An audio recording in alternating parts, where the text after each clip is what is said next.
Hey metalheads, you like tattoos? Of course you do.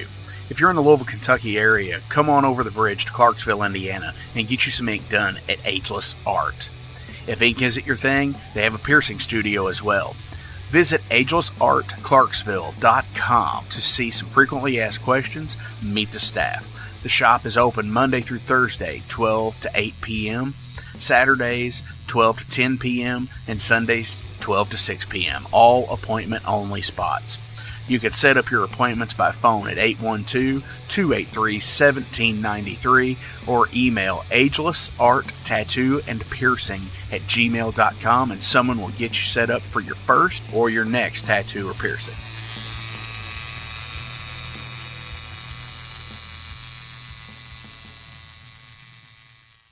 Welcome to the night. You think you know Night Demon? Then the Night Demon Heavy Metal Podcast is for you. Step into the darkness as we peel back the curtain to give you an unprecedented, all-access look into the mind and the heart of the demon. We're talking band history, song analysis, studio anecdotes, stories from the road. It's everything a diehard Night Demon fan could want and more. This is the only place to learn the inside scoop, the deep dive trivia, the untold tales from the band members themselves and those closest to the Night Demon story. Need more? The Sacred Night Demon Crypt will be pried open to reveal demo recordings that have never before seen the light of day, all with in-depth commentary by the band and the people who were there for the writing and recording process. This is a gold mine, a treasure trove of all things Night Demon. Head over to nightdemon.net or wherever you listen to podcasts.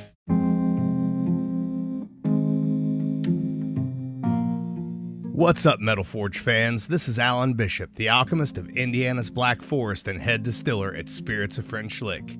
Do you find yourself drawn to the unexplained, fascinated by the Fortean, or enchanted by the paranormal? If the things that go bump in the night resonate in your mind, then tune into my brand new podcast, If You Have Ghosts, You Have Everything. Featuring first-hand accounts, collected stories, interviews, history, and speculation related to all things not of this world. Available now on Anchor, Spotify, Google, Amazon, and more. Set back, relax, and remember, if you have ghosts, you have everything.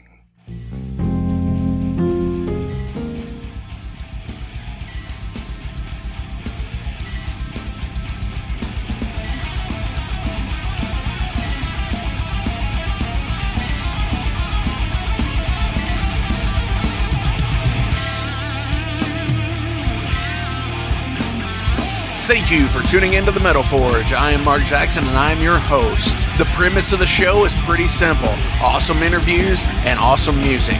If you want to contact me, hit me up at metalforgeradio@gmail.com or visit the website metalforgeradio.com. And now, let's get this show on the road. What is going on, Metalheads? Thank you all for tuning in to this week's episode of the Metal Forge. How are you all doing on this crisp October Friday? I am doing just fine. Today I have Dustin Rawlings from the band Taken Lives from Louisville, Kentucky here in the Metal Forge. Actually here, and we're going to check in with him in just a few minutes. You know, these in-person interviews are really kicking ass. It's really feeling good to have a few people back in here and everything. And coming up in the near future, you're going to get a little bit of a twofer. You're going to get a little bit of an in-person interview not done in the Metal Forge, and you're also going to get a continuation of an interview from another band, from the same band actually, here soon. Hopefully by the end of the month we'll have them back on here, kicking ass, taking names, just all around. What can I say? It's awesome, and I appreciate all of you for tuning in each and every week to listen to the Metal Forge and just kick ass and rejoice in metal, you know, as it were. You know, what I say live is, if you're here for speed, thrash, stoner, doom, whatever, we are all one big metal family, and metal will live forever through us, right? Hell yeah. So let's check in with Dustin here in just a few minutes. Athena is back this week with a new edition of Metal Mischief. She's like really kicking ass at these. These are she's really come a long way since the beginning, and I'm really digging it. And Jason too, for that matter. Jason's kicking ass with the Heavy Metal Wasteland, and just keeping everybody they're both keeping everybody informed on what is new coming up and what they're into, and that's awesome. And I cannot wait for the 200th episode, because I think we're gonna try and have both of them on the Metal Forge, live kind of a deal, where they're both like Athena's gonna be here in person, and I hope Jason can be on the phone, and maybe we could do like a little interview with whoever the guest is going to be for the 200th episode. And that's coming up really soon, because today is 194. 6 more episodes. 6 weeks. 6 weeks to the 200th episode. That is insane. It's a long time coming, and it's kicked so much ass. And thank you all so much for, listening and giving feedback when you give feedback. And just, supporting me and telling me, hey, dude, this interview was really cool. I really liked this one, or I really liked this line of questioning, and these questions that you asked this person. And that means a lot, and you're all sharing the posts and so much other stuff, just even clicking the like button, and I've never been one of those guys to ask to rate and review or anything like that. I think I did at the beginning a few times, when it became a podcast, but that stuff really does help. Rate and review, get a little bit of a higher rating, so it shows up on more people's feeds. Share it when you can. Invite your friends to like the page. That just kicks ass, and it's awesome. And it is super supportive, and I love you guys for it. So go ahead. I'm rambling at this point. Let's check in with Athena. She's got some awesome stuff to tell you about.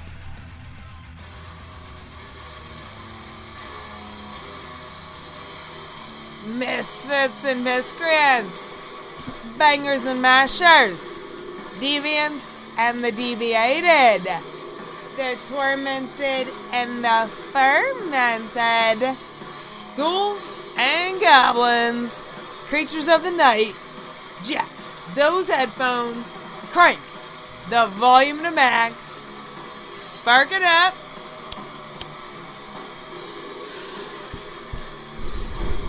and just relax. It's time for your deadly dose.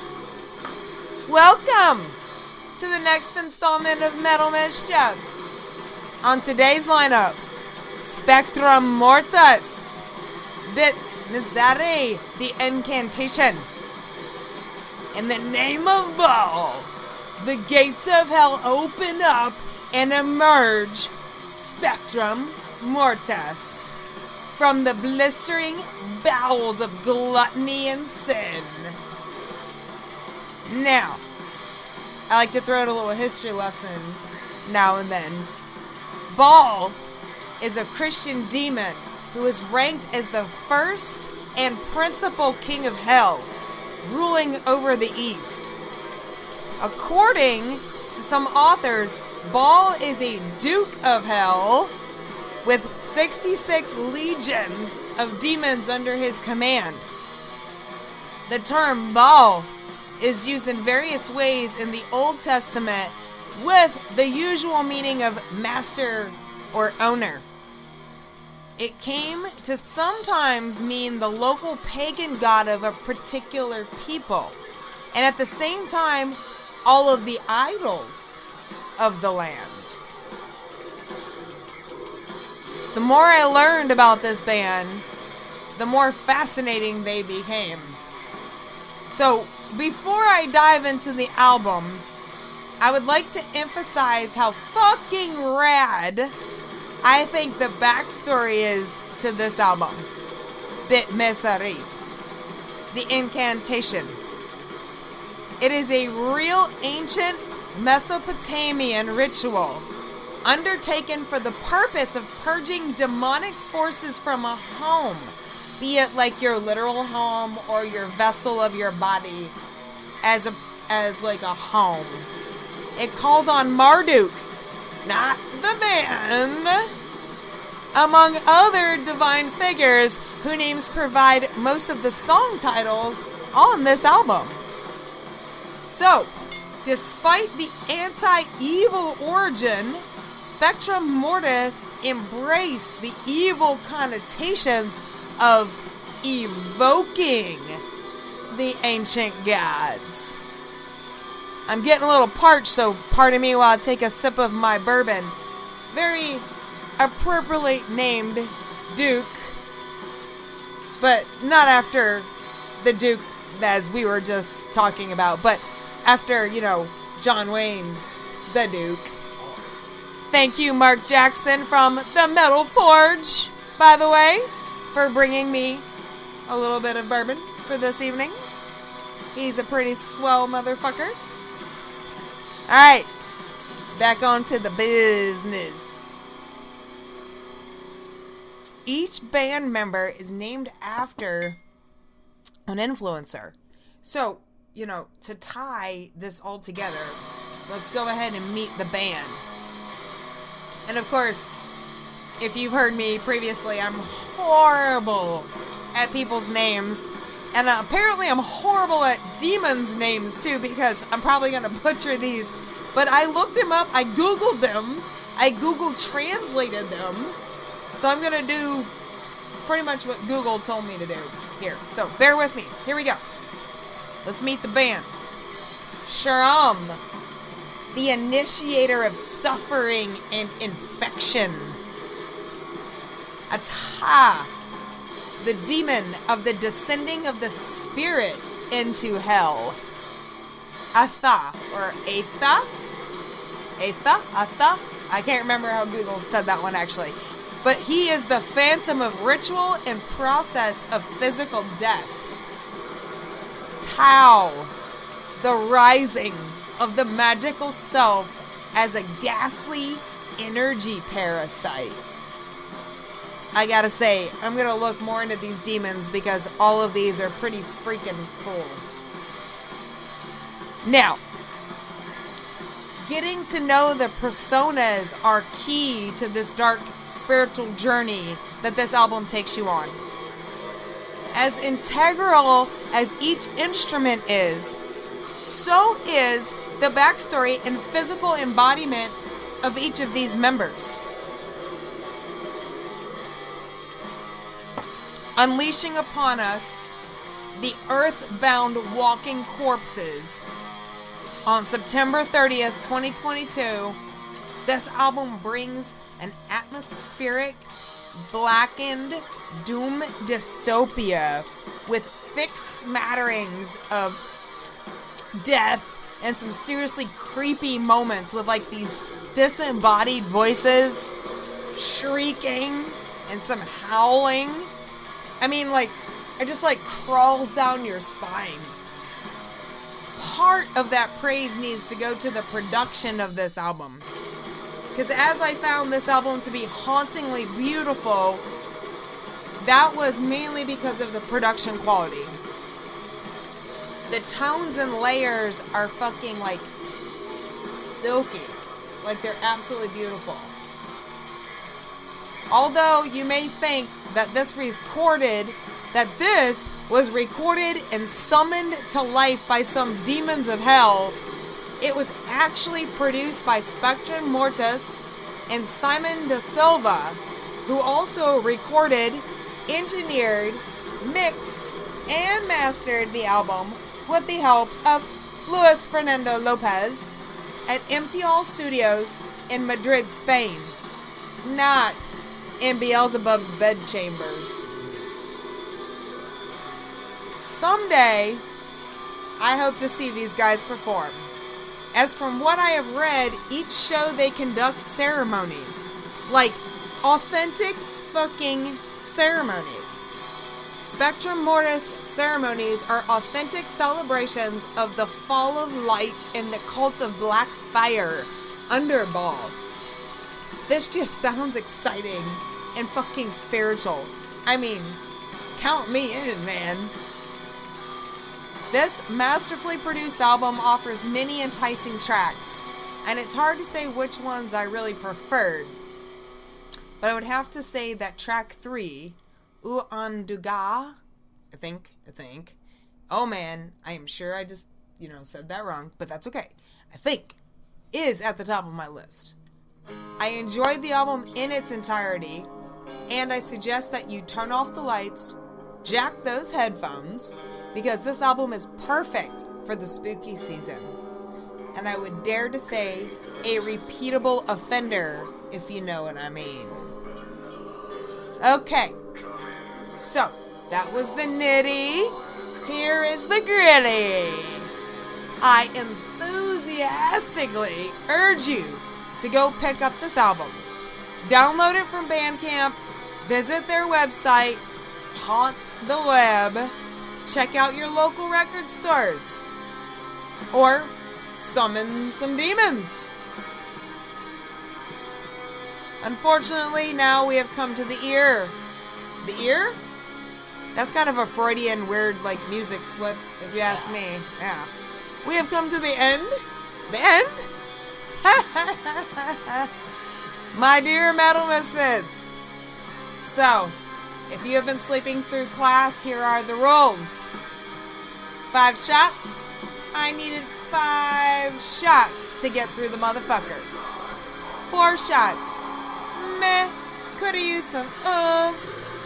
3 shots. Good. Made me air drum and bang my head. 2 shots. Really good. Put that shit in the glove box for traveling. 1 shot. Excellent. I'll probably have a bang-over in the morning. So, shitty drum roll. I am going to give Spectrum Mortis, new album, Bits Misery, The Incantation, 2 shots! Really good! Put that shit in the glove box for traveling. Especially for the rest of October. So, until we meet again, have a most excellent time. And remember, keep it there.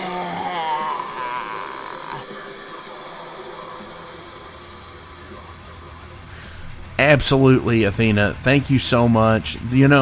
I was actually sitting in the room while she was recording that and everything, and she gets so animated. I think we're going to start...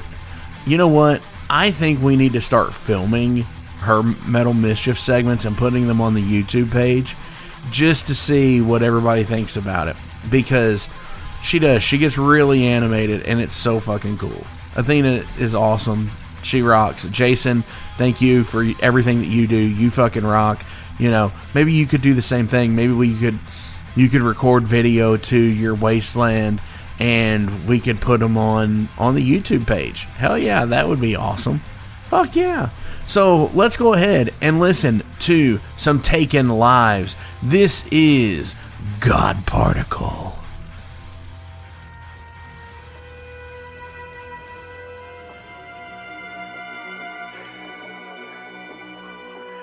I don't think God rested on the seventh day, but now I think he reveled in his creation, knowing that someday it would all be destroyed.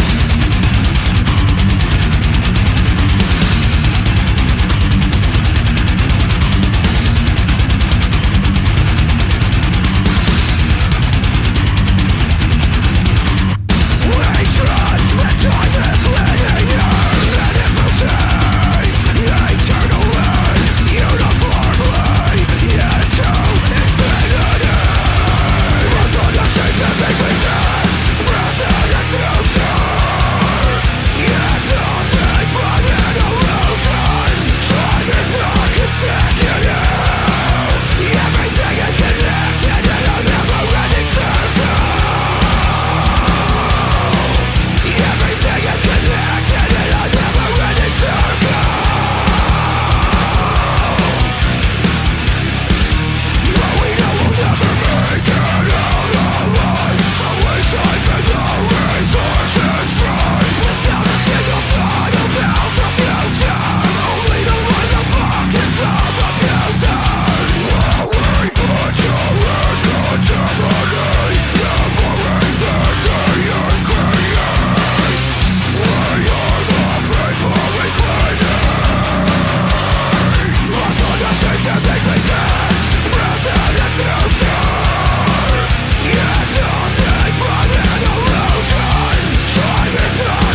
All right, Metalheads, I have Dustin Rawlings here in the Metal Forge studio. These are always really cool because when somebody can come in and talk and, you know, you're face-to-face with somebody, it just kind of kicks ass. He is in the band Taking Lives. He is the bass player. Dude, what is going on? Oh, not much. Just enjoying the October season and the fall. It feels phenomenal, finally, that summer's over. And so just getting ready for Fright Night and all the Taken Lives has coming up. How's it going with you? Dude, I just did a 3-shot last weekend. And we played in Wisconsin, and it was really kind of frigid. I was like, whoa, this is wild. Because, you know, here it's not that bad yet. And, give it time. Yeah, give it time. and up there, it was kind of crazy. And then we drove to Akron, Ohio, and it kind of got a little bit warmer. It was still pretty cold in the morning. And then Lexington on the Sunday, and it's like, wow, we're back to normal. But yeah, that whole like fall weather thing, that crispness is coming in. This is the first time I think I've ever, you know, not been roached out of my voice from playing like back-to-back shows and stuff. So it's awesome. Yeah. I'm digging it. Agreed. And I think with this area, especially with all like the haunted houses around here, it's just like in Caulfields and all that, and like Louisville Gore Club and the Georgetown Drive-In, all that. I feel like fall Halloween just is that much extra special around here. Yeah, it's like it's almost like the after school like shows that you used to watch as a kid. You know, like what is it like? Erie, Indiana, yeah, and where it's like Halloween Town and stuff like that. It actually all kind of makes sense. Yeah, kind of like Hocus Pocus, where you want to walk down the street and just see everybody done up, and that's kind of how like Hillcrest or some areas of Southern Parkway are. And I know over the last couple of years, Hillcrest had been kind of relaxed a little bit because of the pandemic and everything. But if, you know, I always say this on the show to anybody, it's like, you know, if you're in the area, come out and check this out. You definitely have to, if you are in the area for the entire month of October, always check out Hillcrest Avenue in Louisville, because Halloween on Hillcrest is awesome because the whole block does their house up. Yeah, it's awesome. It's really cool. I think we're actually, my girlfriend and I are planning on going out there this weekend maybe. And nice. Just really... And actually taking the walk through. Yes.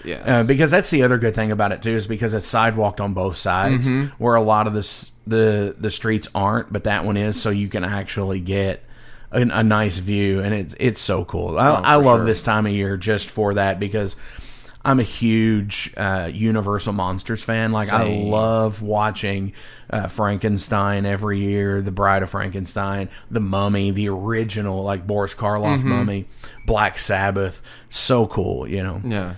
And I just dig it, you know. It's the one time a year that I do actually watch those old school horror movies. Yeah, for sure. I love those. I love the 80s horror movies too, especially with like with Monster Squad, where like Stan Winston took the Universal monsters but had to play around like the copyright versions of them. So like I love the Gillman in that, or Frankenstein, I think he moved the bolts to the head, and the Wolfman, you know, having nards and then exploding and all that. Just all like the 80s and how crazy it is. I was showing my girlfriend Terror Vision the other day. Oh, wow. And just how just crazy and just off the wall that movie is. Oh, yeah. And, you know, for every good, or probably I would say for every 10 good, like 80s horror films, there's probably another 30 bad ones that are still just as cult and good on a different level. That's like, it can't always be Nightmare 3, you know, or whatever. Yeah. But it's like, but you can have this, and it's cool. Yeah, just on the same aspect. Yeah, for sure. And more than likely, Tom Atkins is in it. Especially like Night of the Creeps is really good. Or maybe unpopular opinion, I really like Halloween 3. I mean, I know Michael Myers isn't in it, but it's still a fun, crazy movie. I mean, people are cool to like what they like. Yeah, you know, that's one of the things sure. I've always preached on this. Yeah. Because I'm a huge Phantasm fan. Yeah. And a lot of people that I know are not really Phantasm fans. I mean, a lot of people don't like 2 because of like James LaGrosse in it, right? And I'm totally cool with him being in there. Yeah, it's not a Michael Baldwin, but still, hey, the story kicks ass, and it makes sense in the chronological thing. It doesn't if you jump from 1 to 3, you know. It's what it is. But you know what? We're totally on a tangent already, which is totally cool because, hey, total fanboy out thing here. Yeah. Take us through the story of Taken Lives. Okay. So Taken Lives was founded in 2018 by myself and Derek Tipton. Met up with John Martin and Justin Cruz, and we really wanted to create the music that we sort of went to shows and saw back in like the mid 2000s, like hardcore metalcore, when people were in this area were going to like Bulldogs and Pappies and all that. So more of like a kind of a Bury Your Dead, On Broken Wings, like Dead to Fall sort of sound. Right. And so we started doing that, and we recorded Volume 1 with Jordan Haynes at Early Grace. Right. And kind of got the ball rolling there. And it was like right when we were picking up steam, that's sort of like when the pandemic hit and then sort of shut everything down. So we've been picking back up. We've just gone through sort of a lineup change where John had to take a step to the side to focus on family. We've got Brett Griffith in now doing vocals. Our drummer JC or Justin has moved to the side to still help with Right, but we have Ryan Logston who runs Crypt Keepers podcast. Definitely. Yeah, so he's come in on drums, and so we're sort of gaining momentum back again and just kind of preparing for Fright Night and just kind of working to we released Volume 2, another EP. We're going to be in the studio here again soon. Just kind of like working our way, sort of like spreading out and just kind of getting outside of this area a little bit. Definitely. And I think that's a big, there's a lot there. So let's dissect for a second here. Obviously the change in vocalist, and huge shout out to Brett, Bretter Off Dead, on Instagram. Huge shout out to him. He actually did, one of Overload's, shirt designs. Nice. So, totally love the guy. He is an amazing photographer. He is a great vocalist, and I think he suits you all really well. Yeah. And I'm glad when he was filling in on the show at the Metal Monday back in August, that I think it was in August, something like that. Something like that. That I know he was kind of still up in, didn't know if he was going to get the gig or not. Yeah. And then he messaged me. He's like, "Hey, I'm going to be singing for these guys." I'm like, holy shit, dude, that's awesome. Yeah, it was one of those where we didn't want to like necessarily just be like, "You're our guy," right off, until we found something that worked. And Brett had a long time ago, when Taken Lives was first working or rolling, just kind of being like, "Hey, I really enjoy it. If I was to ever come out of retirement, I'd love to like play with you all." So when John was taking a step to the side, I reached out to him. And so we had him, we had the vocalist of Wretched Idol, Derek's death metal band, also doing vocals for us, and they kind of dual vocaled at the MagFest, the Magbar Fest thing, back in July, I believe that was. Yep. And then Tyler wasn't able to do the Metal Monday, but Brett was. But that's when it really clicked. I think that's when Brett was able to kind of hold his own and really just kind of dive into it. And sort of off of that, off of just personalities clicking, off of, his schedule is able to do it, just everything there just kind of lined up to where, we wanted him to be our guy.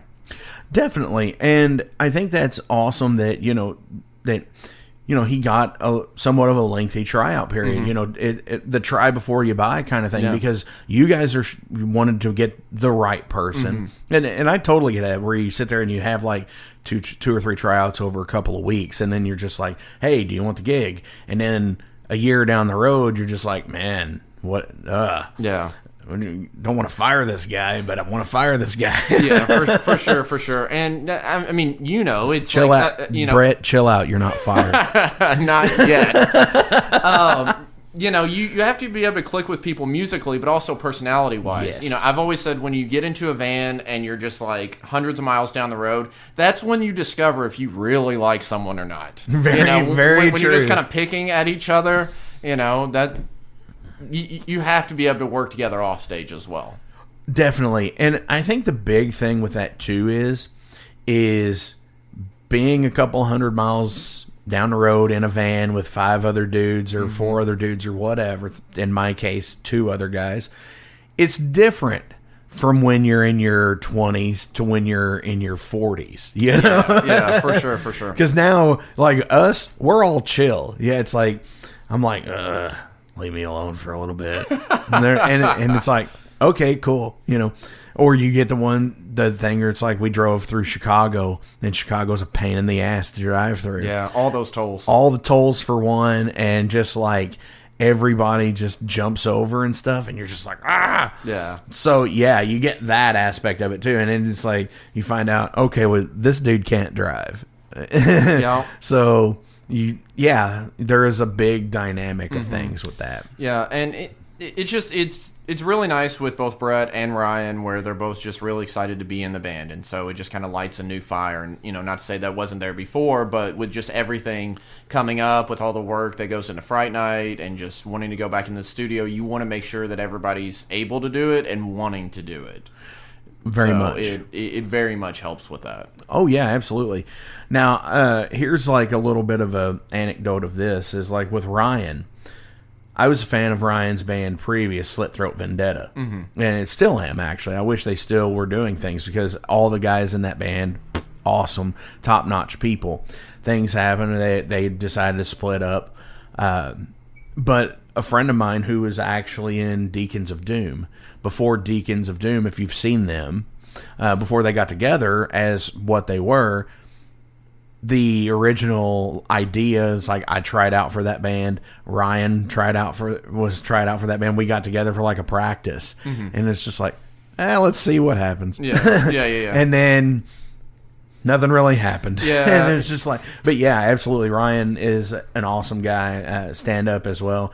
I remember back in the day seeing all of his posts from like his Marvel Legends collection, and he's like, I got this today, and he's like showing it off and everything. I'm yeah, like, he and I nerd so out cool. over all that, especially with like, so I've been watching the new She-Hulk and like Werewolf by Night and all that they've been putting out, and I'm just like, I really liked it, but what did you think? And like, give me like the details as far as like, you know, what comic run was this, and blah blah blah blah blah. So to hear him kind of like geek out and go deep cut is really cool. Because if anybody knows, I'm sure he is the one who knows. Yeah. He's like, wait a minute, that's issue 31, and it's like, that didn't happen in issue 31. It happened in issue 36. Yeah, it's fun though, especially like we went and saw the new Thor movie, and so to see him just like next to me, and he was just like clapping the whole time, and I was like, this is awesome. Yeah.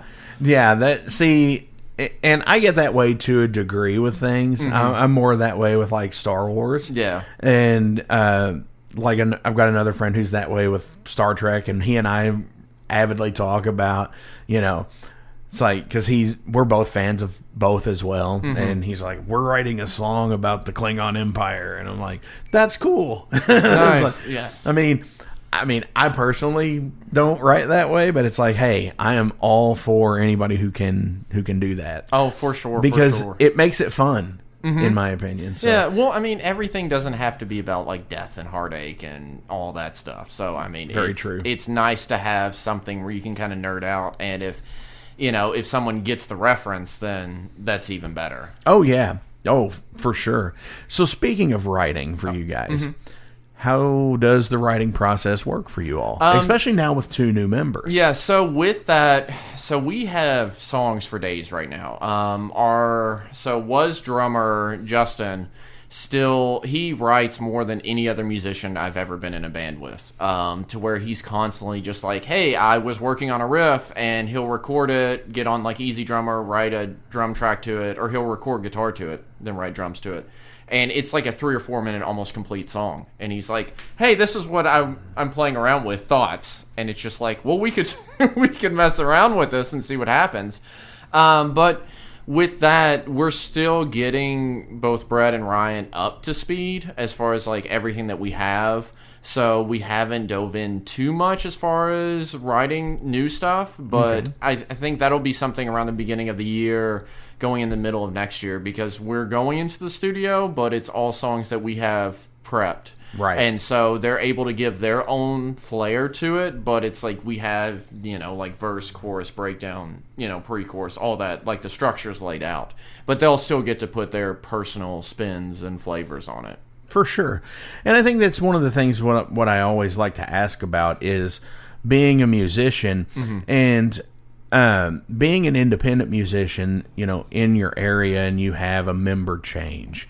And then if you continue playing the song after the fact, after that member is gone, especially a vocalist, it's like, is it like the whole taboo thing? Like, Ronnie James Dio didn't want to sing most of Ozzy's Black Sabbath songs. No. They wanted to write new, and I get that.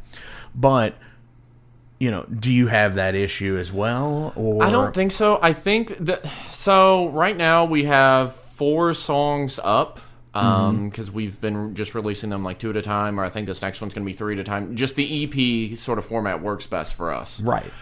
So it's like with those, it's, hey, let's do these as they are, like lyrically, and Brett's very cool with that. But as far as I'm concerned, anything that's not recorded, that's not out there streaming, sky's the limit. If you want to change stuff, if you want to keep stuff, whatever. And I think he's kind of reworked some stuff, kept some stuff the same.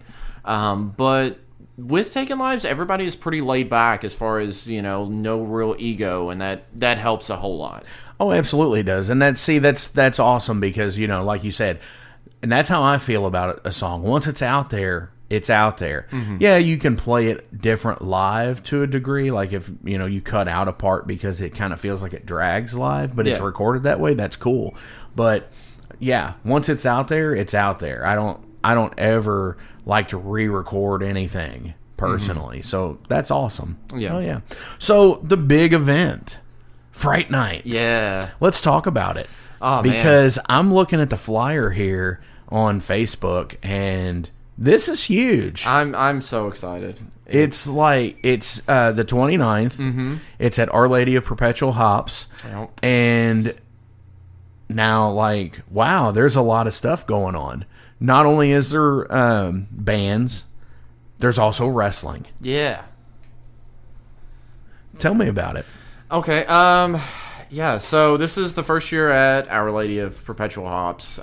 We've been running it previously at the arena. We did 2 other years. Fright Night 2 didn't really happen because of 2020 and the pandemic and all that, so last year's was Fright Night 3, the search for Fright Night 2. Or as Vinny from Belushi would say, Fright Night 3 would make you think it was Fright Night 2 or something like that. I really wanted to call this year Fright Night 4 Oh My Gourd, and it instantly got just shut down. They were like, no. It's like, come on.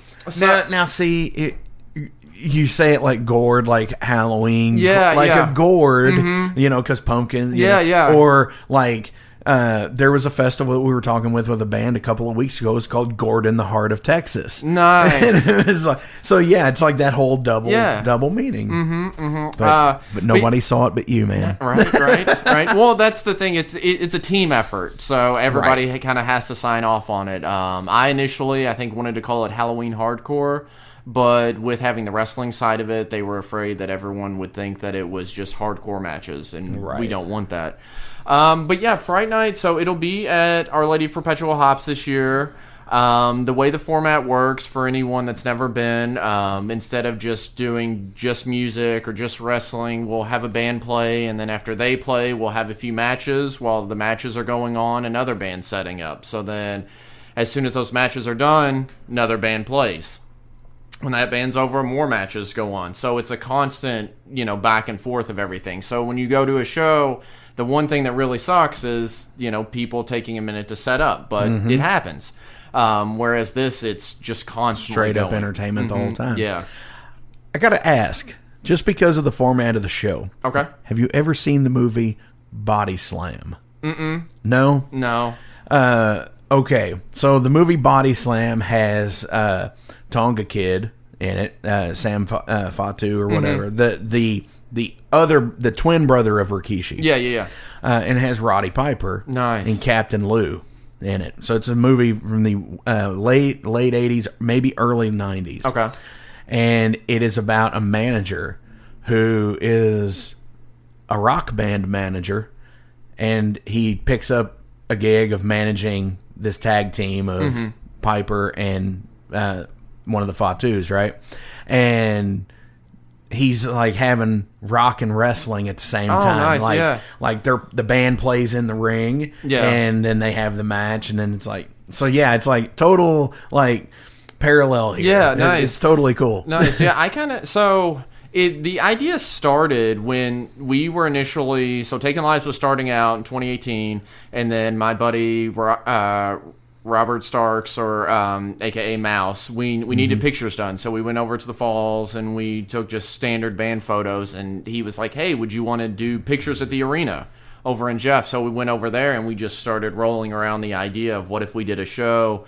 And then I'm a big Every Time I Die fan, and they did Tid the Season, where they were doing bands and wrestling as well, but it would be one and then the other, and then, like a couple hours of wrestling, a couple hours of music. And I was like, what if we just switch off? Because I was like, nobody here is like that big music-wise, and it's a lot of like, somewhat local, somewhat out-of-town wrestling, like this area, like the Midwest and all that. So what if we switch off, and then that gives us a chance to really kind of focus on everyone, and no one's cutting over anybody on time or anything like that. And then, I feel like we've been so divided politically, religiously, everything, you know, in the world.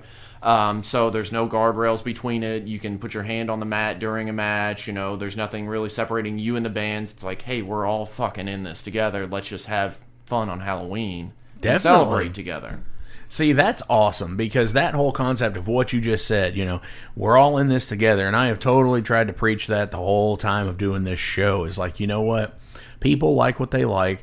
They are, they love who they love, whatever, no band is anybody's guilty pleasure, or anything like that. This is totally straight up, do it for the love of doing it. Yeah. And I totally get that. So I'm looking at the actual lineup here. Okay. And obviously, you Taking Lives is playing to you guys. I'm going to do that here. Prayer Line. Mm-hmm. Now, I see an interesting thing here. All right. I see Ghost Bomb, which I love Ghost Bomb. Yeah. The Molotov broadcast. So catchy. I love catchy. it. Night of the Sentinels is my favorite song on there. Yeah. And yes, it is about that issue. Yeah. But Sacred Sorrow. Yeah.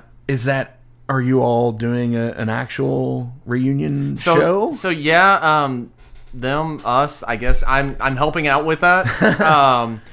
So yeah, they're doing a split set. Blake Lockman is who sort of set up us working with Our Lady of Perpetual Hops. He's friends with one of the owners, and then so he kind of set that up. And so with that, I was like, well, I'd be interested in Ghost Bomb playing. Prayer Line is fucking perfect for this show. They are perfect for it. But with that, being there, and then it just kind of, the ball got rolling of, well, would anyone be interested in this? And they really started pushing for it, and so they're going to do a split set, and each of the bands, I think, gets half an hour, and then so they'll split that, and I think there's 3 songs being planned. Nice. For that little reunion there. Nice. See, that's awesome, because, and you all had a massive following back in the day, like in the FFC days and everything. And anybody who's from this area, you'll know what I mean when I say the FFC days. Yeah, or the warehouse days. Yes, the warehouse days. It's even farther back. Seeing Dead to Fall once a month there. Oh yeah, absolutely. And that alone is more than worth the price of admission, I'm sure. Because you're going to get the nostalgia group out there with that, because everybody knows it's like, wow, they're going to see that name. It's like, I haven't seen them in years. And, is the show all ages? Is it 21 and up? It is all ages. That was the one thing that I really wanted to push, even though it is at a brewery. You know, and they will be serving alcohol. We are still able to do it all ages. Nice. So, you know, that's one thing I wanted, you know, to make sure that everyone could come. And like for our merch table, specifically, or Taking Lives, I got a bunch of free candy. Or I bought a bunch of candy to have out at the merch table. You know, I want it to be kind of a family thing. I mean, it's Halloween and all that, so I want to, you know, push people to, like, if you want to dress up, if you want to have fun and all this, like, you know, it's there. It's essentially a big Halloween party with music and wrestling. Nice. And see, that's totally cool because, you know, I know some of my fondest memories of being a kid was going to, like, the garden shows for USWA. And that's totally cool. And, you know, being like 11, 12 years old, going with friends, and that's fun. And that's kind of like what I get with this as well. It's like, because you got these, you know, the independent shows, and then you've got the music that goes with it. And that's really cool because your age group, you know, and we're similar age, you know, mid to late 30s, I'm assuming, right? Yeah, and 35. Yeah. So with our age group, you know, when they're gonna see like the Sacred Sorrow name and everything, then it's like I used to watch them back in the day, and they could bring their kids and get to experience it as well. Yeah, even though it's, you know, you say it's 3 songs, whatever. Yeah, it's still something. Yeah, and I think with a lot of it too, I feel like, because the two kind of like groups that we have coming, so whether you're there mainly for music or mainly for wrestling, I feel like mainly with people going there for music, they may not be as big into wrestling, right? Or, you know, the only thing they know of is WWE or sports entertainment, whatever. So they don't really know, you know, wrestling, right? And so when they go, it's, you know, they're able to see it up close and, you know, like see everybody and interact with people and stuff. And so they really end up having a great time with it. And then with people coming for wrestling, it may not be their cup of tea musically, but they're able to experience something new. So if I can kind of get one person that's, you know, coming mainly for one thing that becomes a fan of another and, you know, just has a good time overall, then I think that's a win. Oh, absolutely. I do too. And obviously, you've got some awesome, you know, independent wrestlers coming in. Cole Radrick, Trey Lamar, Billy Starks, Braden Lee, Charlie Cruel, and the list goes on. Yeah. So that's awesome. Yeah, Brogan Finley's wrestling this year. I see that here. Yeah. Hell yeah. Yeah, Fit Finley's son. Yeah. Insane. Yeah. You know, and you had said, you know, before that, you know, you had Danhausen one year, and I love Danhausen. Like, I think he is a great wrestler, and I love Danhausen, the character. He's carved out an amazing niche for himself. Oh, for sure. You know, and I always love the tagline.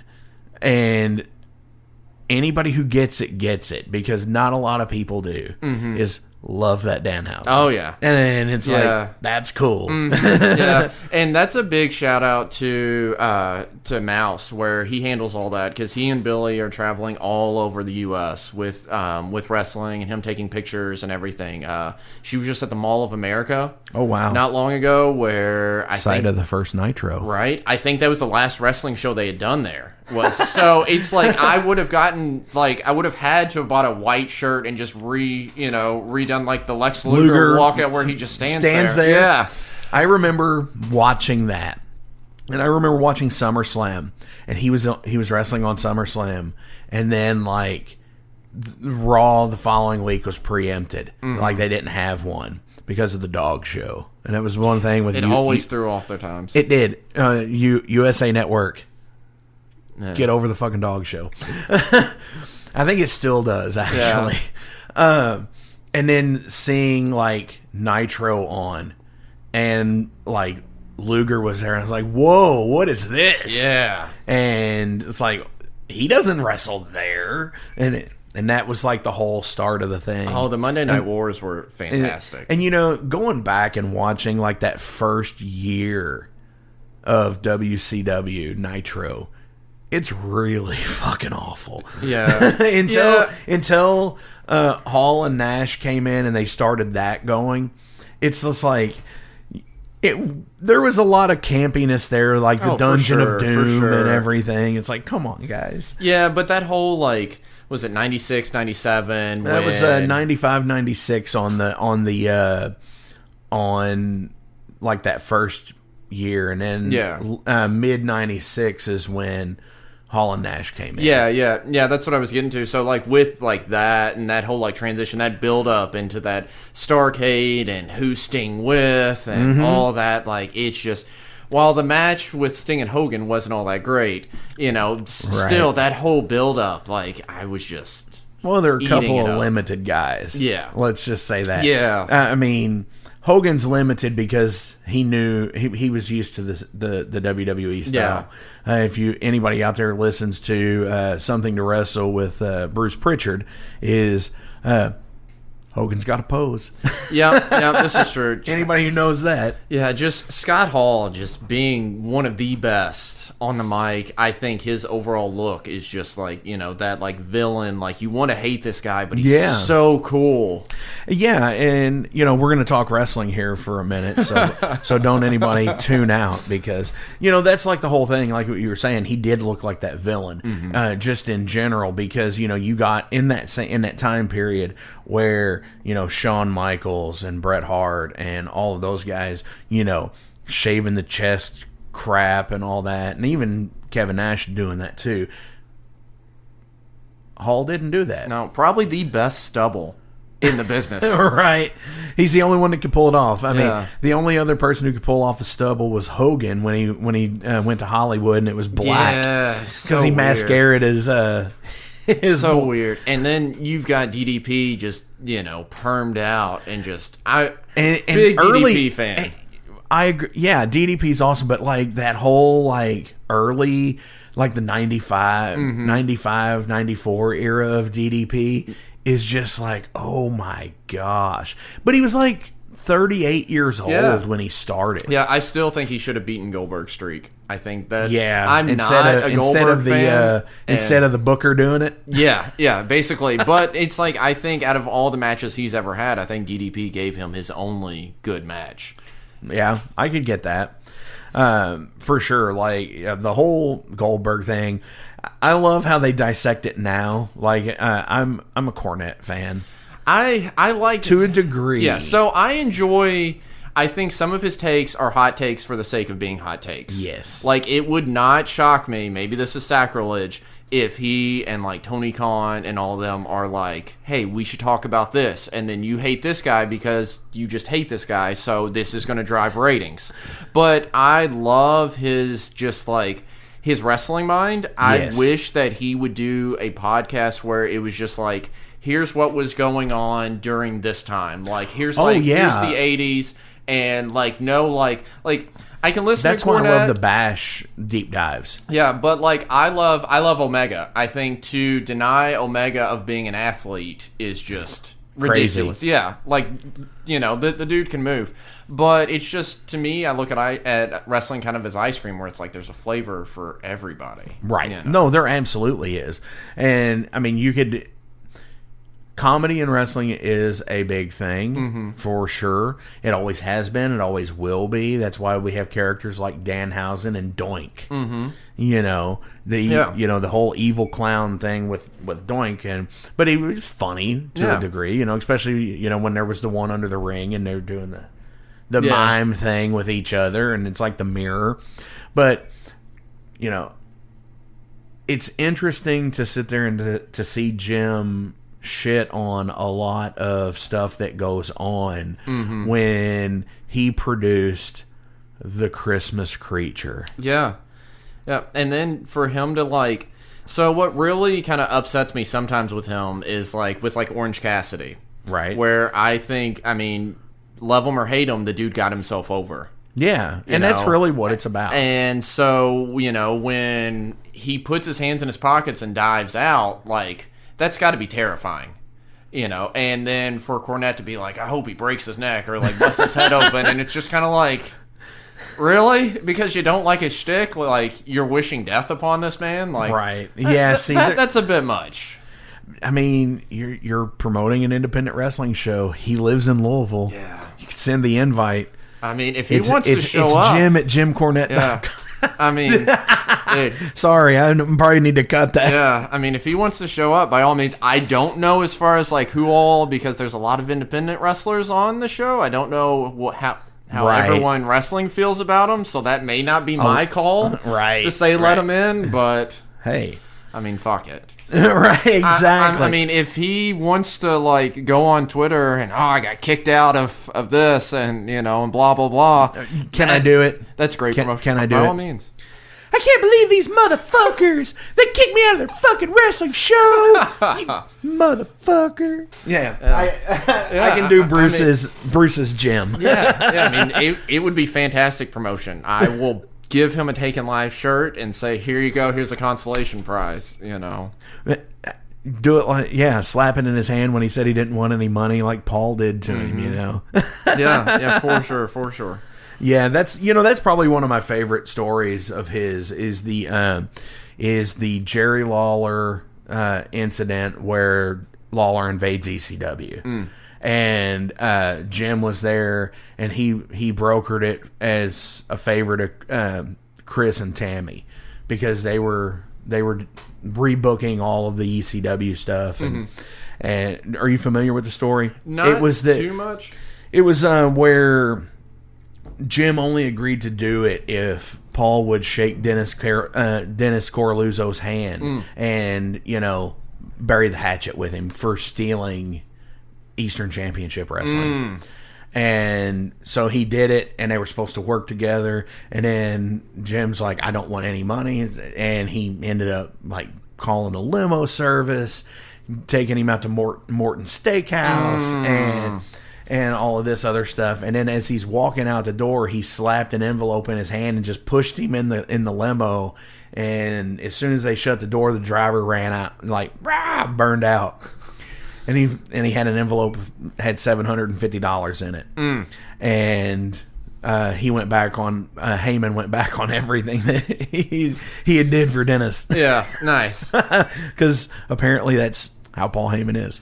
Yeah, I don't know. I feel like everybody in that industry is pretty cutthroat as far as you get like to a certain height. But maybe you have to be in that business. I don't know. Well, I mean, I think it's the thing of there's always somebody gunning for the top spot, and top guy gets hurt. You know, who's going to come up and take his place? This is true. And I think that's why, honestly, they pushed Cena for as long as they did, and kept him a face for as long as they did. Yeah. Because in that time period, who was going to step up if he left, or if he got hurt or whatever? Yeah, nobody could. And it's just like the same way now. It's like, who's going to top Reigns in WWE right now with their roster? Who's going to step up, and who's going to be able to get that win? Yeah, I think honestly, if it's not the right person, it's going to immediately bury him. Yeah, like this Cody, is true. He'll get buried. Yeah, I don't know. I haven't watched WWE in so long. Yeah, I was championing AEW for a long time just because I think competition breeds greatness. And while I grew up more of a WCW guy, WWE just came on later, and I had to be in bed at 10 when I was a kid, so WCW was my thing. Yeah, and you had the 2 hours. So I could just do that.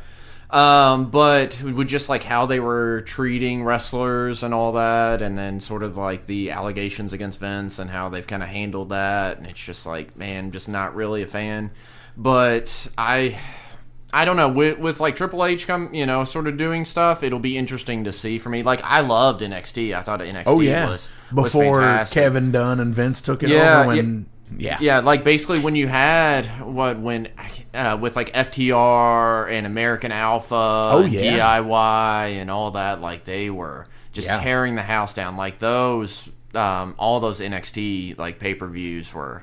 Oh yeah, so they were good. great. Yeah, and I mean, I got to go a couple of times to see NXT. I'm pretty sure you were at those shows. Yeah, too. yeah, the Evansville one. Yeah, and then I think yep. Because I remember seeing you at the Evansville show, I believe.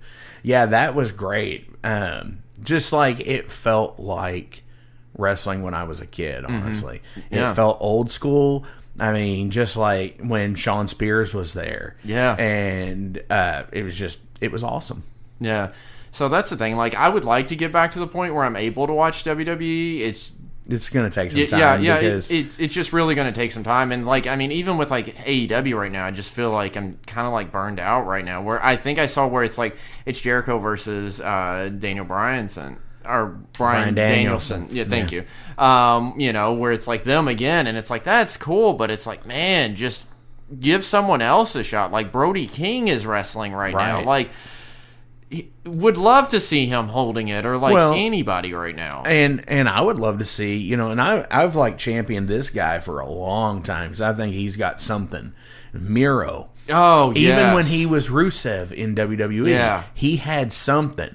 Then you could tell. Yeah. But like, you know, you got that the grind down from WWE about pushing him because, you know, Vince having the issue with people with an accent. You know, which sucks because that's why Cesaro never. That's insane Claudio. to me. Claudio should, like, I think he would be, because to me, to look at him, he looks like a Bond villain. Yeah, he does. And the fact that he's fluent in, 6 or 7 different languages? Yep. So, like, it writes itself. He looks like he was carved out of stone. Yeah. And he can move, so. And when they did the whole King of Swing thing with him and put him with Heyman for like a week. Yeah. And he was going to be Heyman's next guy. And it was just like, and then they pulled the plug immediately on it. Not even like giving it a real chance. And it's like, man, he really had something. Yeah.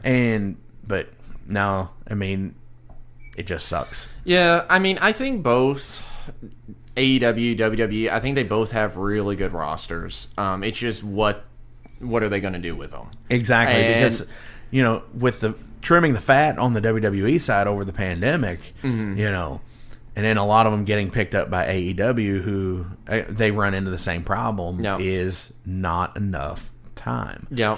Because when you're looking at making the investment to watch something, you know, it's got to be entertaining moment to moment to moment. Same thing with metal shows, same thing with independent wrestling shows, or on Disney Plus. Yeah, like it's got to be entertaining moment to moment to moment. If it's not, you're changing the channel or you're walking out the door. Yeah, and I mean, I'm fine with some sort of lulls if there's a payoff. You know, where it's like, you know, give me long-term storytelling, and I feel like that's the issue. Whereas, like, you know, we could disagree AEW or WWE, but at the same time we're wrestling fans, and it's like I just want long-term awesomeness, and I want both to be great because then we benefit off of that. Yeah, because we get another Monday Night War thing. Yeah, I would prefer to not just watch like Wrestle Talk or What Culture or whatever to get like my highlights, and so.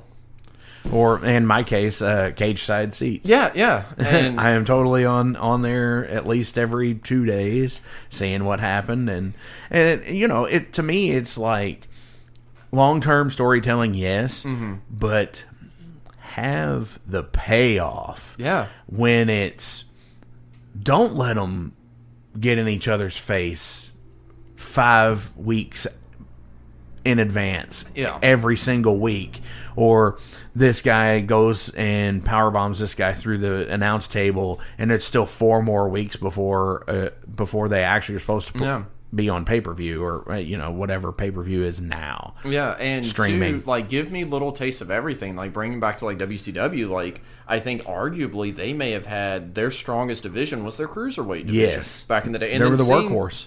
Seeing people like when I was a kid, like Juventud Guerrera or like La Parca and like Ultimo Dragon, I think it's one of the reasons that, you know, their looks drew me in. But then seeing the moves, it's like the Lucha Bros now. But I think that's to circle all the way back around, kind of like with Fright Night, where we have people from all over to where we're providing a little taste of everything. You know, they're not all wrestling the exact same way. Definitely. And I think that's a big plus. Absolutely. So, back circling all the way back around to that. Got off on the wrestling tangent here, which is totally cool because I love it. You've got a ton of sponsors. Yes. You know, Griffith Photography, of course. Yes. Fright Night would not be possible this year without the sponsors that we have on board. Definitely. And I will put a link to the flyer on this as well. Thank you. So again, 1029 Our Lady of Perpetual hops. What's the cover? It is 15 at the door, 13 in advance right now. Okay. Tickets are available online. Okay, and we'll put a link to it. Cool. To Eventbrite or whatever the link is. Yeah, we'll put a link to it here in the description below. So let's go ahead and break over to some general questions here. Okay, sweet. And, we kind of went a little longer on the wrestle talk. Yeah, sorry about that. No, it is totally good. So we're only going to go with a few of the deck here. Oh, yeah, for sure. But to circle back to the wrestling talk, Okay. favorite wrestler of all time? Oh, God. I have had this discussion so many times, and it depends on the week. Well, give me a top three. So, I have kind of like a Mount Rushmore, you could say. Okay. So, I have a Four Horsemen tattoo. Nice. But I'm a bigger Arn Anderson fan.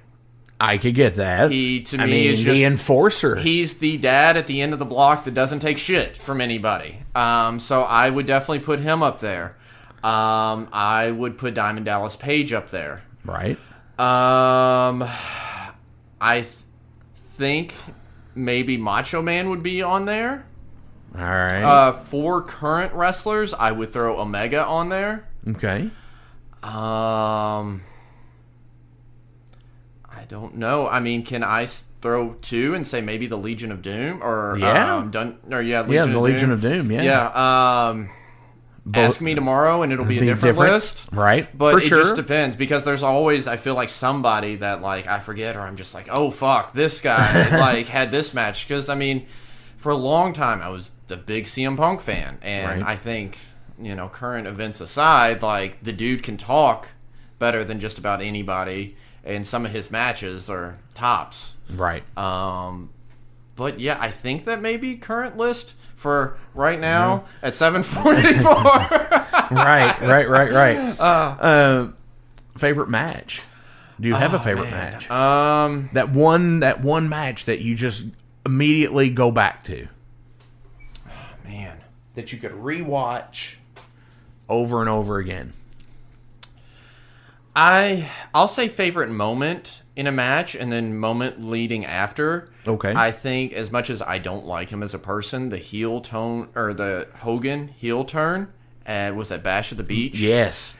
I love where, like, to see just a nerve exposed in raw emotion with people chucking stuff. I think there's a point where Scott Hall, like, hits something out of the air, or maybe something hits him, and he uses it as, like, hair gel. Yep. To be that cool in a situation.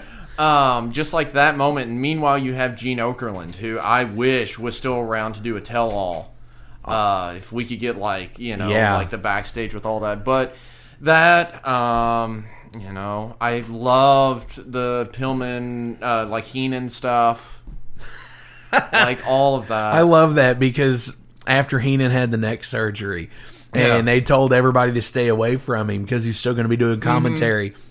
And on WCW Saturday night, they didn't cut it out because it's a pre-recorded show. Yeah. Pillman goes over and grabs him by the shoulders, and Bobby Heenan's like, "What the fuck are you doing?" yeah. So just that, like that to me, like, sticks out. I mean, because they're like, what was it? All In. I think it was Omega versus Penta. Like, that match, I think, is phenomenal. But from just, like, an emotional standpoint, like, seeing, like, what really sticks with me, I think, like, the Hogan heel turn, or maybe even, like, the Punk Cena Money in the Bank. Okay, like yeah. What was that, like?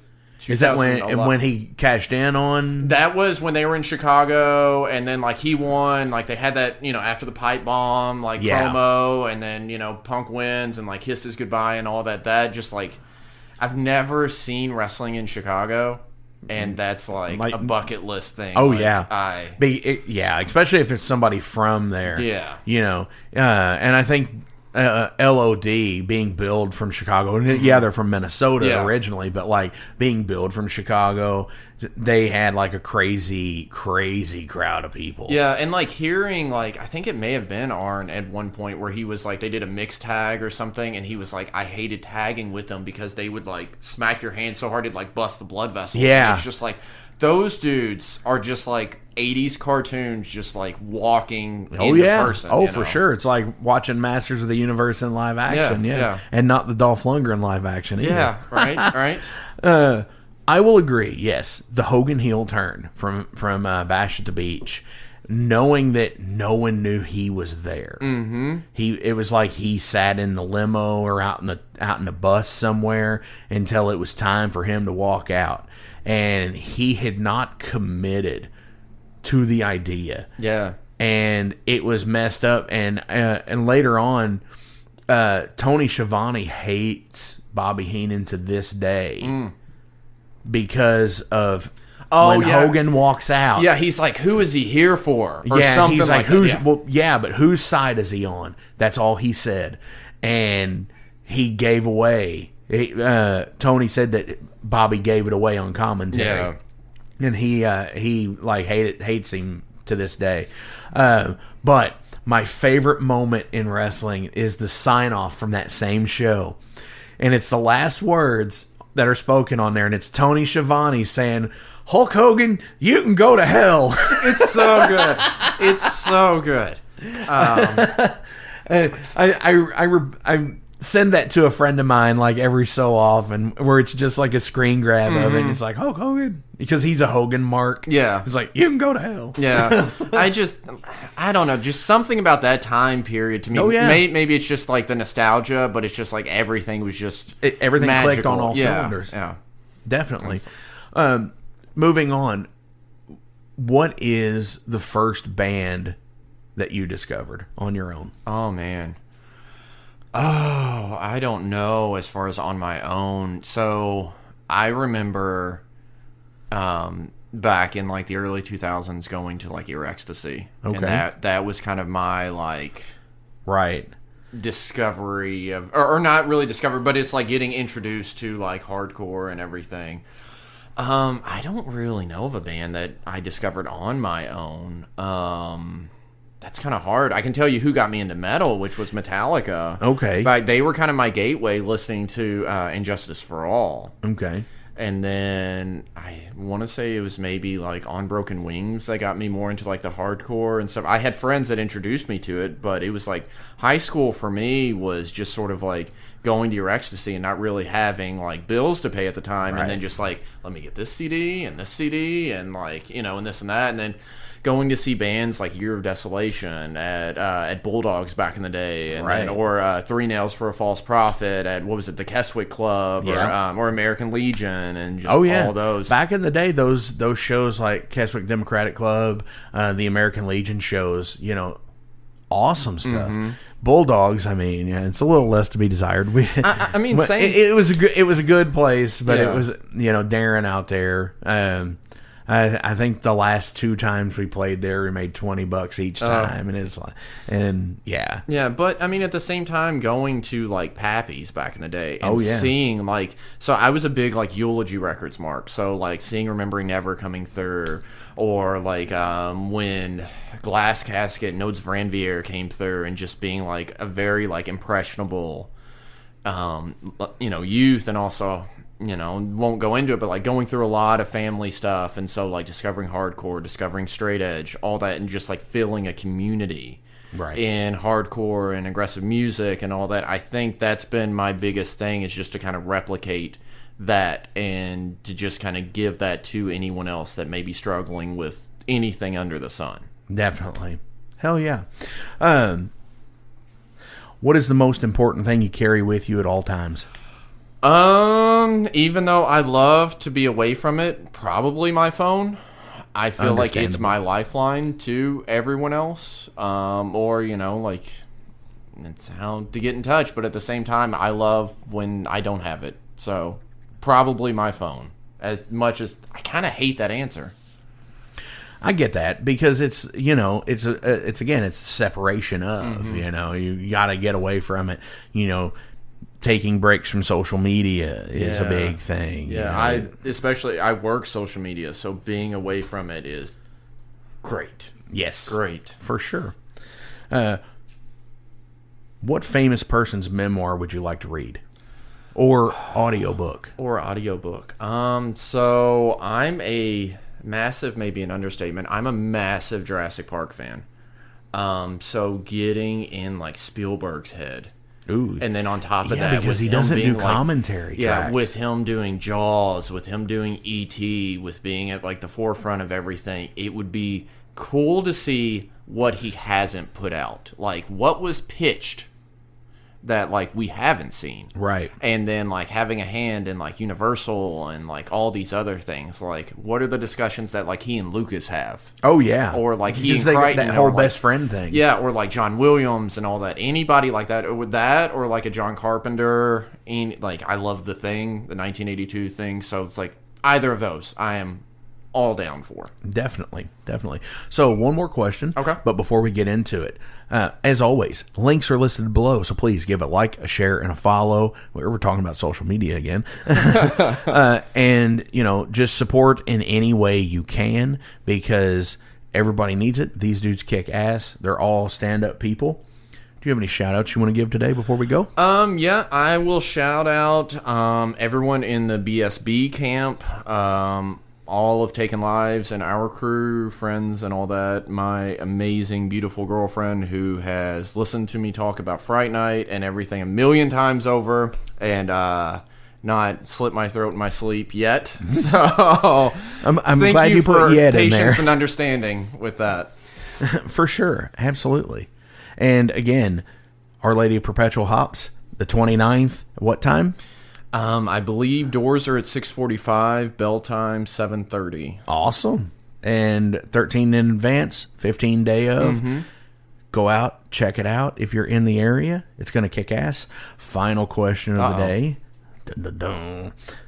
What was the worst time you ever put your foot in your mouth, and what did you say? Oh, man. I'm trying to think of a moment that comes to me when I'm like showering or like about to fall asleep. I don't really know off the top of my head. I mean, I'm sure I've said some stupid, ignorant stuff, but we all have. Hopefully, I've grown from that. I'm not really sure, honestly. Okay. No, it happens. Yeah, I mean, I'm far from a perfect individual, but hopefully I've grown from whatever. Well, and that's the thing too, not remembering something like that might actually be a sign of saying, that you have felt forgiven for it. Yeah, I mean, yeah. Which is cool. Yeah. Absolutely. Well, thank you. Yeah. Definitely. Dude, Dustin, thank you so much for coming in this week. Me. This has kicked ass. This has been one of my favorite conversations. They're all my favorite conversation, but this, getting to talk about wrestling and everything, and Bret Hart forever, except for crotchety old Bret Hart. I do love Bret Hart though. Yeah, I know, me too. More reason to not like Goldberg. More reason to not like Goldberg. Damn right. Who's next? Right. Not you, pal. No one. So, what are we playing out today from the songs that you sent me? Let's end it with Latchkey Kids. It's normally our set ender, so why don't we end this with Latchkey Kids? Awesome. You heard him. This is from Taken Lives. This is Latchkey Kids.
saw me, even I didn't know if I really existed.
Hey, let me tell you guys about Mercenary Press. They're an independent London label and distributor of all things metal.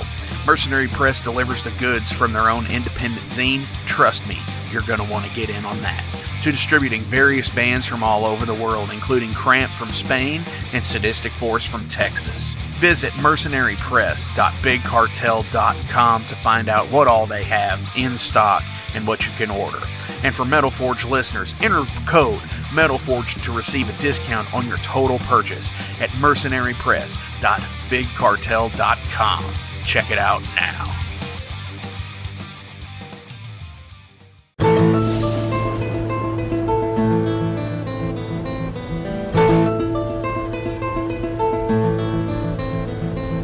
Since 2013, there has been a calling from the underground, from the graves of all those unholy, and they decided to make a zine to talk about all of this. Soul Grinder Zine, an independent metal zine to keep you informed on all things metal and horror from the underground. Available in both print and digital formats, they're bringing you the best interviews and reviews out there today. Not only do they do the zine, but they also do compilation CDs. Check them out at facebook.com/soulgrinder.zine and start your subscription now.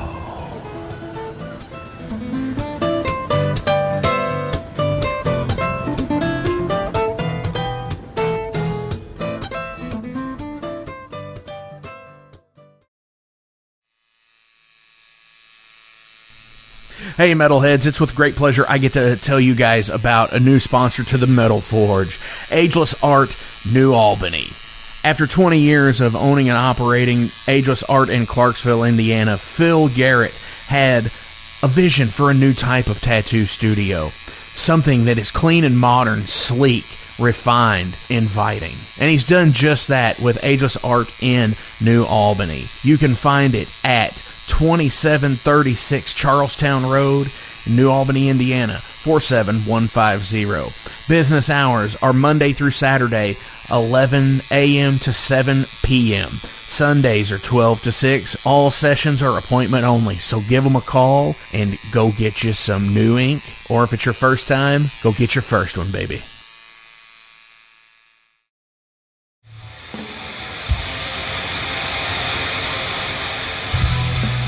Hey everybody, let me tell you about the new sponsor to the Metal Forge, Unchained Tapes. They're an independent Pennsylvania tape label. They focus on extreme metal and punk with a killer approach to the tape scene. Visit their web store at unchainedtapes.bigcartel.com now to get your fill of tapes. And for being a Metal Forge listener, enter the code MetalForge10 at checkout to get a 10% discount on your total purchase. That's unchainedtapes.bigcartel.com.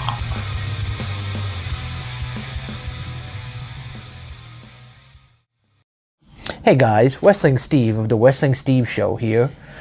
So if you're currently listening to the Metal Forge with Mark Jackson, then you understand that Mark Jackson has a pretty discerning taste when it comes to music as a whole.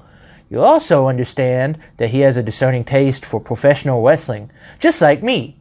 My show is called the Wrestling Steve Show. I talk about modern and classic pro wrestling in a completely unbiased, unfiltered way. Be sure to check me out on all available podcasting platforms. That is the Wrestling Steve Show. And I am the host, Wrestling Steve. Just remember, like Confucius said, man who goes through turnstile in Thailand is going to Bangkok. Pro wrestling. It's Gonna Get Weird is the name of the podcast. We're on season 2, so you have a whole season to get weird with Frank Green and Scott Clark. The best part is there's always laughter. Oh, yeah, you can pull that out. We have national touring comedians, NFL stars, rock stars, your local friends. It always gets weird. Weird answers. Have y'all ever snorted coke off of a 78 Pinto? No? You ain't no man. Weird questions. Who had a bigger cocaine habit, Jock Sutherland or Kaywood Ledford? Neither one, because they stopped beating their wives. And weird we never even thought of. Well, no. My friend is on acid, and I sent my friend to go find a payphone so that I can call and turn myself in for murdering this guy and ruin my life. We love all types of people, but we don't love all people. Weird. It's Gonna Get Weird is the name of the podcast. Available everywhere. And thank you to Big X Sports Radio for being a proud sponsor of It's Gonna Get Weird. Frank Green, Scott Clark. Yeah. Hey, thank you all for tuning into this week's episode of the Metal Forge. I want to take a minute to remind you guys about the Patreon page. Over on the Patreon page, we have the tiers set up to support the production of the show. We feature the Down and Dirty, which is just $1. There's nothing special for that one, it just sends me a thank you because every dollar helps. Then there's the Double Down and Dirty. Much akin to the Down and Dirty tier, everything helps produce the show in the end. You make your presence known, and I appreciate that more than you realize. Thank you for being a dedicated friend and supporter to the Metal Forge. By selecting that tier, you will receive some cool Metal Forge stickers in your mailbox. Now, we're really going to start pounding the metal madness with the Apprentice Metalhead for just $5 a month. By becoming an Apprentice Metalhead, you'll be given early access to the shows, published 24 hours before everyone else gets it. You're also going to receive 3 entries in any contest that we do here at the Metal Forge. You're also going to receive a 10% discount on all Metal Forge merch, and you're going to receive a sweet Metal Forge patch for your battle jacket or backpack. And now, here is the big one. This is the Master Metalhead for just $10 a month. By becoming a Master Metalhead, you will receive a hand-numbered Metal Forge Master Metalhead membership card. You're going to be given early access to the shows as well, with 36 hours before everyone else. You're going to receive 5 entries in any contest that we do here at the Metal Forge. You'll be able to submit audio questions that I will use on the show of you asking questions to the upcoming guests. Remember, timing is everything, and you will need to keep up with the upcoming guest list on the website. You're also going to receive advanced knowledge of any new merch coming out and be given a 25% discount on all Metal Forge merch. And you're also going to get all of the other rewards from the other tiers. So visit patreon.com/Metal Forge Radio today and help support the Metal Forge. Rock on.